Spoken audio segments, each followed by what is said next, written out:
warahmatullahi wabarakatuh. Bismillahirrahmanirrahim.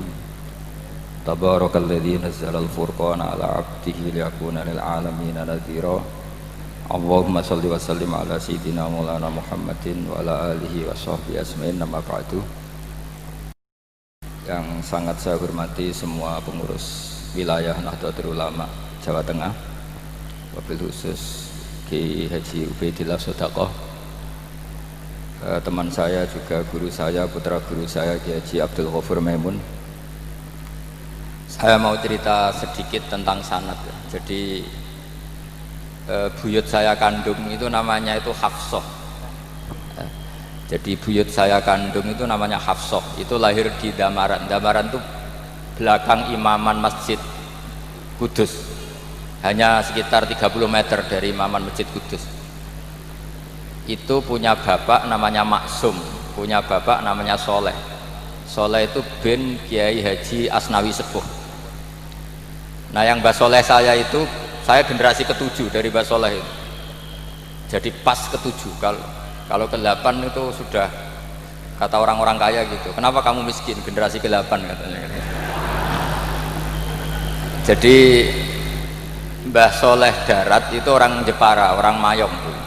Itu dulu ngajinya diantaranya di buyut saya, di Mbah Soleh bin Raden Asnawi Sepuh.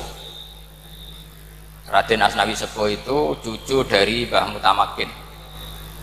Itu kesanatan saya. Jadi saya punya naskah banyak. Tadi Gus Nurul tak kasih tahu. Ini diantara contoh naskah Mbah Soleh Darat. Saya punya banyak, mulai Hikam sampai Jawahirut Tauhid, terus beberapa tulisan-tulisan beliau itu masih di lemari buyut saya di Pondok Damaran. Terus buyut-buyut saya itu juga yang diantaranya ada yang nikah di keluarga Gedungan, dan itu sebagian melahirkan Pak Said Akil. Jadi buyut-buyut Pak Said itu adiknya buyut saya. Tapi kalau saya dengan beliau itu sepuh beliau. Jadi kalau saya manggil Pak Said itu kira-kira kalau nggak paman ya mbah. Kenapa saya cerita ini? Karena di antara ikatan sanad itu dzurriyatam ba'duha min ba'd. Ada keterikatan cara berpikir berdasar sanad. Tadi seperti yang dikatakan moderator, laulal isnadu laqala man sa'a ma sa'a. Andai kan tidak ada sanad, maka orang akan berpikir agama sesuai maunya. Dan itu bahaya sekali. Karena agama ini riwayat, seperti tadi yang dikatakan inna hadzal ilma dinun fanzuru amman ta'khuduna dinakum. Saya punya sekian contoh cara berpikir sanad dan cara berpikir rasional. Di akhir Ihya itu ada cerita tentang Roja. Dan ini pasti di luar dugaan sampai. Karena sanad itu cara berpikir itu ya ikut saja. Yaitu ada 2 orang ahli neraka dipanggil Allah. Dipanggil Allah dalam keadaan di borgol.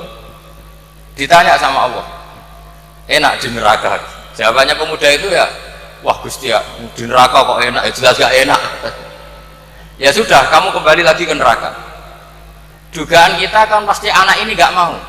Ternyata enggak, dia lari sekenceng-kencengnya menuju neraka. Semangatnya Masya Allah. Makanya ini sekaligus ijazah, kalau disuruh masuk neraka yang apa? Semangat. Oh itu Tuhan akhirnya tanya, loh kamu tak suruh ke neraka kok semangat?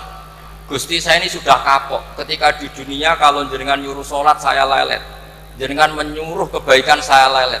Sebagai bentuk kapok saya, jenengan menyuruh saya ke neraka saya semangat, supaya saya nurut. Barokahnya semangat menuju neraka, ya sudah di surga saja. Ya, makanya ini nanti kalau kamu disuruh masuk neraka yang apa? Semangat. Karena kita di dunia itu ada di akhir Ihya. Artinya itu kan di luar dugaan kita. Cara berpikir seperti itu di luar dugaan kita. Akhirnya dia jadi ahli jannah. Cerita kedua ya masih di bab yang sama. Yang satu disuruh enak di neraka, ya enggak Gusti. Sudah kembali lagi ke neraka. Si orang ini tolah itu. Tolah. Terus ditanya sama Allah, kenapa tolah? Ya Allah, ketika engkau memanggil kami ke surga, saya tidak pernah ngira kalau akan engkau kembalikan lagi ke neraka. Ya sudah, kamu di surga saya karena husnudzon sama saya. Ini berarti ada 2 sanad. lucunya sama-sama benar, yang semangat ya benar, yang lelet juga benar. Maka kamu punya dua pilihan, nanti kalau disuruh masuk neraka, bisa semangat, bisa apa? Lelet. Dan semuanya nanti di surga. Artinya begini, sanad itu apa ya? Enggak yang kita duga. Makanya saya mohon siapapun yang mencintai agama ini harus banyak baca. Jangan nuruti emosi, kemudian emosi itu di atas namakan agama. Di Sahih Muslim itu ada cerita, ini termasuk hadis pegangan kan Sahihain Bukhari Muslim. Itu ada cerita seorang sujud sama Allah itu kan banget baiknya, sangat baik. Kemudian yang sujud ini diinjek oleh pemuda yang nakal, diinjek. Ketika diinjek, yang sujud spontan ngomong begini, fawallahi la yaghfiru wallahu laka, demi Allah, Allah tidak akan maafkan kamu. Di luar dugaan, tentu kalau nggak ada sanad, omongan ini normal karena nginjek orang apa? Sujud. Tapi di luar dugaan, Allah mewahyukan ke Nabi di zaman itu, disuruh bilang sama orang yang sujud itu, Allah ngendikan, manggal ladzi yata'alla alayya alla aghfira li fulan faqad ghafartu lahu wa ahbattu amalah. Siapa yang mencatut nama saya bahwa saya tidak bisa memaafkan orang yang nginjek, Allah tersinggung karena namanya dicatut. Saya ini Tuhan bisa menyiksa dan bisa mengampuni. Kenapa sifat saya jadi satu hanya menyiksa? Sifat ampunan saya di mana? Itu kalau nggak sanad nggak bisa. Saya ulang lagi, Allah itu apa? Zat yang bisa yaghfiru liman yasha wa yu'adzibu may yasha. Tapi orang yang sujud ini hanya mensifati Allah satu, yaitu Allah pasti menyiksa. Dan Allah tersinggung. Bagaimana mungkin saya Tuhan hanya berstatus bisa menyiksa, tidak bisa mengampuni? Akhirnya orang ini disalahkan, malah yang sujud tadi bilang ke orang itu, sujudnya saya hapus pahalanya, dan yang nginjek saya hapus dosanya. Tapi ya bukan berarti terus kamu boleh nginjek orang sujud, ya enggak.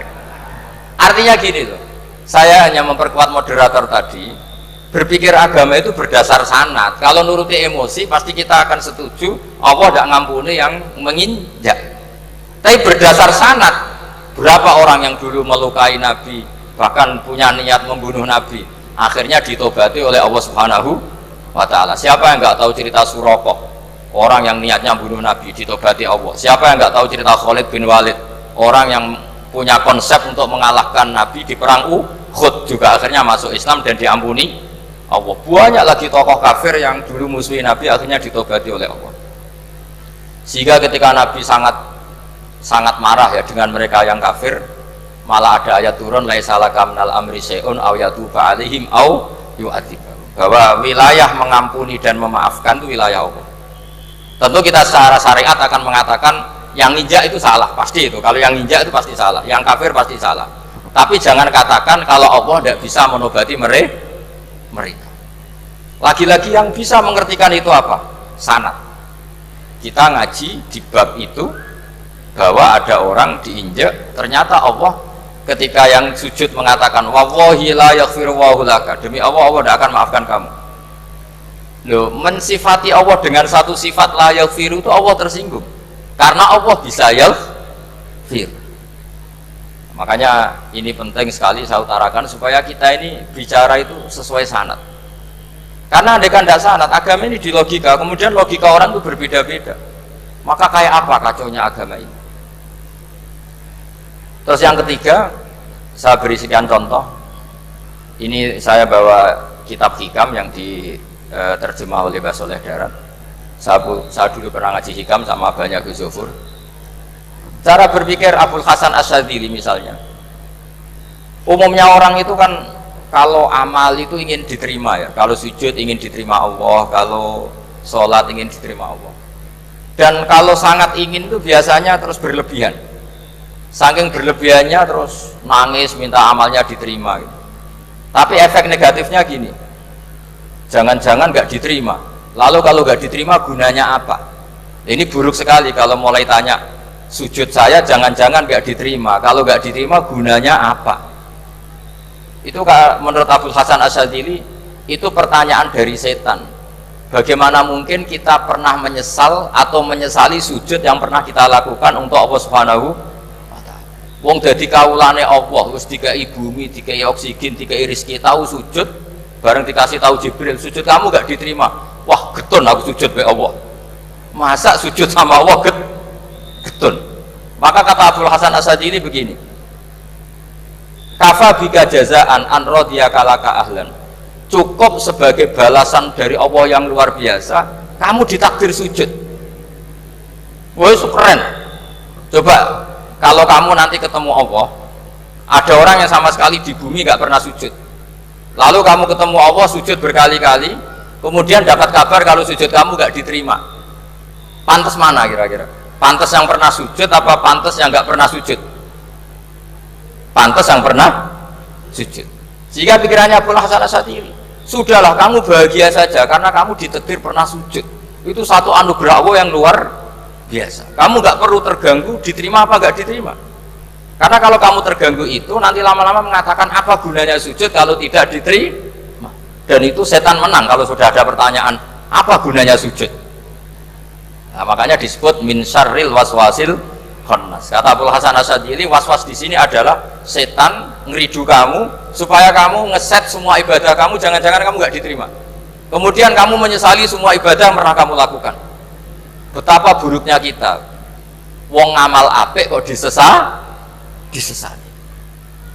Makanya saya ini sebagai kiai itu termasuk kiai yang paling sukses saya. Betul. Karena perasaan saya itu sudah sukses dulu sebelum nyata sukses apa enggak penting. Saya sering motivasi santri yang ngapalkan Quran 10 tahun tidak hafal-hafal. Nanti kalau ketemu Allah tetap keren. Pernah ngapalkan kitab saya? Pernah Gusti. Hafal? Tidak. Tapi kan keren, pernah menghafalkan. Daripada sampai ditanya, pernah ngapalkan Quran? Tidak. Kok hafal lagu dangdut? Nah itu posing sama jawabnya. Tapi kalau santri saya, pernah ngapalkan? Pernah Gusti. Di mana di Guswa? Hafal? Enggak. Beda saja? Enggak. Tapi saya mencintai kitab engkau dan bukti cinta saya tak hafalkan. Cuma nasib tidak memihak saya Gusti, kan masih lumayan itu. Daripada ditanya pernah ngapalkan Quran? Tidak Gusti. Jebule apal lagu dangdut, yang ibu-ibu apal harga cabai naik turunnya harga berambang. Ini harga sembako hafal, tapi kalau Quran tidak hafal. Nah, pikiran-pikiran kayak Abul Hasan Asyadzili itu harus kita kembangkan. Makanya saya suka sekali ketika Mbah Mun yang sekarang diteruskan Gus Wafi meresmikan Thariqah Asyadziliyah. Ya cerminannya kitab Hikam itu yang diterjemah Mbah Soleh Darat, karena Hikam adalah murid Abul Abbas Al-Mursi, beliau adalah murid Abul Hasan Asyadzili. Jadi gampangannya kalau sampai ingin tahu cara berpikir Abul Hasan Asyadzili itu ngaji Hikam, karena Hikam itu cucu muridnya Abul Hasan Asyadzili. Dan itu cara berpikir gampang sekali.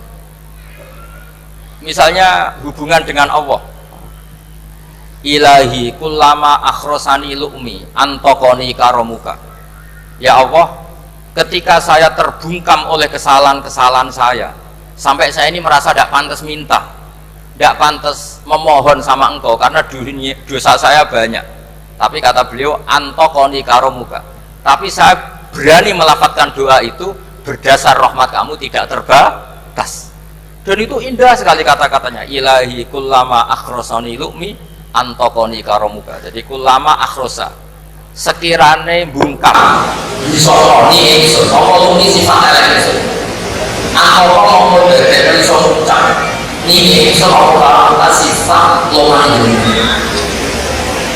Dan itu dipakai semua ulama. Ya nafsu la taknati min zallatin azumat innal kaba'ira fil kufrani kalamami. Jadi yang seperti yang dikatakan tadi Gus Ubaidillah tadi, ya sudah, kadang ada Baron saya, ada Busiri, saya tidak tahu karena bacanya innal kaba'ira fil ghufrani kalamami la'alla rahmata rabbihi na yaqsimuha ta'ti ala hasabil isyani fil kisami. Itu ada orang terlalu fanatik kebaikan datang ke Abul Hasan Asyadzili gerutu karena dunia ini sudah kacau balau, banyak maksiat, banyak macam-macam. Apa jawabnya Abul Hasan Asyadzili? Man ahabba alla yusawahu fi ardi faqad ahabba Allah tadhara maghfiratuh. Jadi malah dibalik.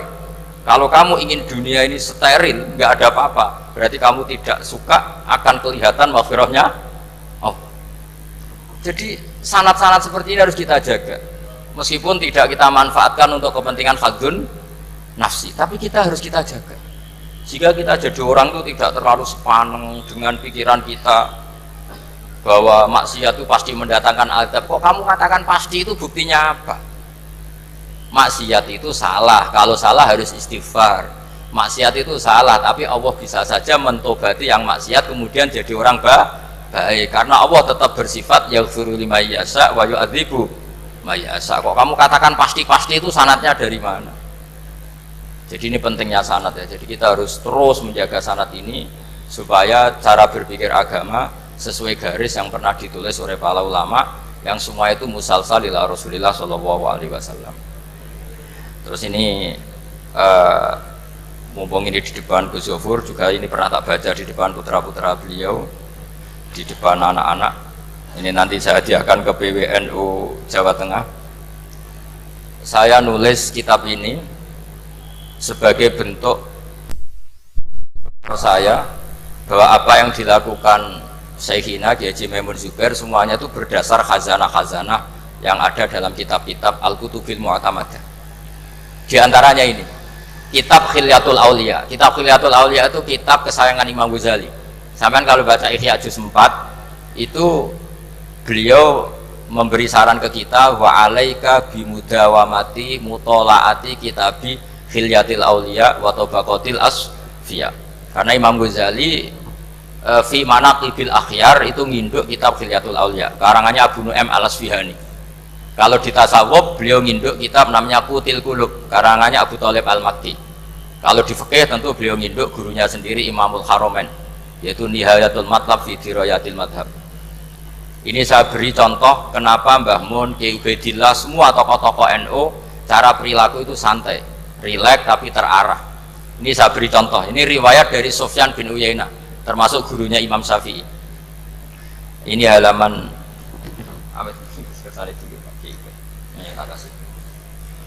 yang pengurusan halaman 24. Ya, ini di halaman 24 saya terangkan. An Sufyan bin Uyainah kana Isa wa Yahya alaihi wassalam ya'tiyanil qaryata fayas'alu Isa an syirari ahliha wa yas'alu Yahya an khiyari ahliha. Faqala lahu Yahya lima tanzilu ala syirarin nas, qala innama ana tabibun udawil mardo. Ini di juz 7 halaman 323. Jadi mulai dulu ulama itu ada yang fokus ngelola orang-orang soleh, tapi ada juga yang mendokteri orang-orang yang macam-macam. Nabi Isa itu kalau di satu daerah tanya, di sini yang orang nakal-nakal di mana? Oh di situ. Terus beliau ke situ. Ditanya Nabi Yahya, kenapa ke situ? Saya ini nabi. Nabi itu biman zilatit tabib. Saya ini ibarat dokter. Tentu dokter itu yang menyembuhkan orang-orang yang sakit. Jika kiai-kiai kita tuh ya kancanan orang soleh ya mau, bina orang fasik ya mau. Lah yang nggak boleh itu yang potensi katut fasik, itu nggak boleh. Jadi apa ya, supaya kita itu melihat sesuatu itu tidak seudon kiai kok berteman orang fasik. Saya berkali-kali bilang berteman orang fasik itu haram. Tapi kalau dibalik pertanyaannya, membina orang fasik hukumnya gimana? Baik, bisa membina kalau berteman, ya sudah dibolak-balik gitu. Tapi kalau dibalik, berteman orang fasik menjadi fasik, ya jangan berteman kalau buatnya masih seperti itu. Ya terus saya teruskan ya. Sayyidina Umar itu terkenal orang yang sangat keras. Sayyidina Abu Bakar terkenal orang yang layyinal janib, orang yang sangat santun, sangat sopan. Tapi anehnya ketika Abu Bakar mau wafat, itu khilafah atau khalifah itu diwasiatkan supaya yang mimpin itu Umar. Padahal orangnya sangat keras. Tapi yang jarang diketahui publik adalah ngiranya Umar keras itu wataknya. Ternyata enggak. Di sini diterangkan Umar wataknya itu sebetulnya bisa memilih keras atau halus. Ini saya baca ya di halaman 25. Beliau ditanya oleh Abdurrahman bin Auf. Terus beliau menjawab, ya Abdurrahman, wallahi laqad lintu linnasi hatta khasyitu wa fil lain. Tsumma staddattu alaihim hatta khasyitu wa fi siddah. Fa ainal makhraj. Terus di sini saya terjemah, saya saat lunak juga takut sebab lunak bisa dianggap pembiaran, tapi saya juga takut Allah saat keras sebab keras jangan-jangan termasuk tanfir, orang lari dari kebenaran. Ya misalnya gini, sampean punya anak, putri atau punya ponakan pacaran gitu. Datang ke kamu sama cowoknya, kalau kamu lunak pasti ponakan kamu ngira wong Pak D gak apa-apa. Padahal Pak D saya itu kiai, ternyata saya gak ditegur. Lunak itu punya akibat dianggap pembiaran terhadap maksi. Ya.